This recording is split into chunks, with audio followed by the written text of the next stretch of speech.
నీలో ఉన్నవాడు నీతో ఉన్నవాడు సర్వశక్తిమంతుడు. నీతో చేసిన వాగ్దానాన్ని ఆ సర్వశక్తిమంతుడు నెరవేర్చి తీరుతాడు. అబ్రహాము ఆ సర్వశక్తిని యందు విశ్వాసముంచి ఎక్కడికి వెళ్లాలో ఎరగకపోయినా వెళ్ళాడు. సంతానం లేనప్పుడు మృతతుల్యమైన శరీరమైన ఆకాశ నక్షత్రాల వలె ఇసుక రేణుల వలె వారి యొక్క సంతానం వృద్ధి చెందుతుందని దేవుడు చెప్పినా కూడా నమ్మారు.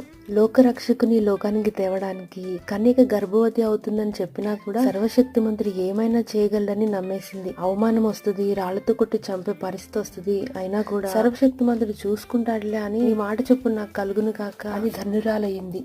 లేని వాటిని ఉన్నట్టుగా చేయగలవాడు మన సర్వశక్తిమంతుడు. సర్వశక్తుడు దుష్కార్యం చేయటం అసంభవం. సర్వశక్తుడు న్యాయం తప్పడం అసంభవం. సర్వశక్తుని నీడలో నిశ్చింతగా రెస్ట్ తీసుకోవచ్చు. నీ సర్వశక్తుడు ఎండిన ఎముకలను సహా మహాసైన్యంగా మార్చగలడు. నిబ్రము కలిగి ధైర్యంగా ఉండు. చెప్పింది చేస్తాడు, మాట ఇచ్చింది నెరవేరుస్తాడు.